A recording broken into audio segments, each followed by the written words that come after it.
sabi nyo, baka akala nyo puro lang kami kalukuhan ng mga trio bomb. So, ngayon kami ni Mars Bane. Minsan kami ay, tayo naman lahat na mga tao, dumadating sa point na nakakaranas tayo ng mga pagsubok, di ba? Tayo tao hindi naman tayo. We're not perfect. Oo, we're not perfect. Pero sa lahat ng mga challenges natin, dapat maging matatag tayo lagi. At di ba kakayanin natin, tapos dapat alam natin kung sino ang ating tatakbuhan at kakampi. So, bakit kami masayahin? Though marami kaming mga challenges, marami kami din ng mga problema, pero hindi kami nakikita sa mga mukha namin na may dinadala kami kasi alam namin kung sino ang kakampi namin. Walang iba kundi ang ating Savior na si Jesus Christ. Siyempre ang ating God. Always talaga kami humingi ng guidance kay God. Kaya lahat ng problema natin, sisiw lang yan. Basta as long as you know Him at andyan siya lagi sa tabi mo, hindi ka niya pababayaan. Kasi siya naman talaga ang nagbibigay lahat ng mga blessings natin, lahat ng mga kailangan natin. Sa kanya galing yun. The great provider. Oo, the great provider, saka lahat ng mga blessing, di ba nga?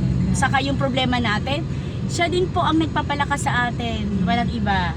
Di ba? Kahit sino ka pa. Kahit sino ka pa. At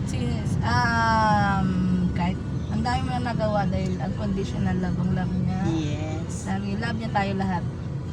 Tayo ay hindi karapat-dapat ng pagmamahal niya kasi we are sinners, pero dahil yung kanyang paglalab sa atin ay unconditional.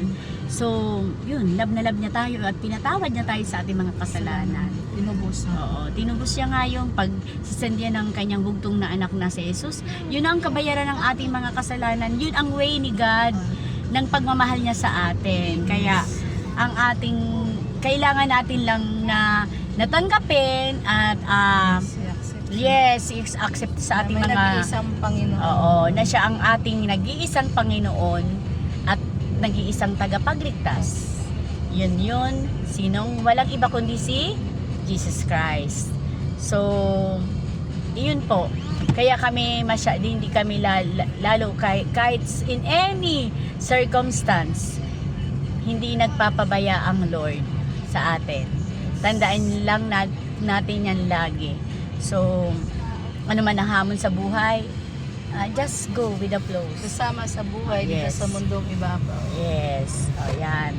Kaya, today talaga po, na hindi lang kami puro pagbibidyo ng syempre laging uunahin natin lagi si Lord, si God. I-praise natin siya, i-honor natin siya in every minute of our life. Kailangan natin, sabi nga. And then of course, we honor Him and make disciple. Yan. So sana po may nakuha kayong aral dito, na kung kayo man ang nasa sitwasyon na alam yung napakahirap na situation, malalampasan nyo yan, malalampasan natin yan dahil si God ay laging nandiyan dyan. Tawagin nyo lang po siya at talaga pong ang faith ninyo ay ibigay sa Kanya, hindi kanyo papabayaan. Yan. Good day, have a great day, God bless you all. Yan.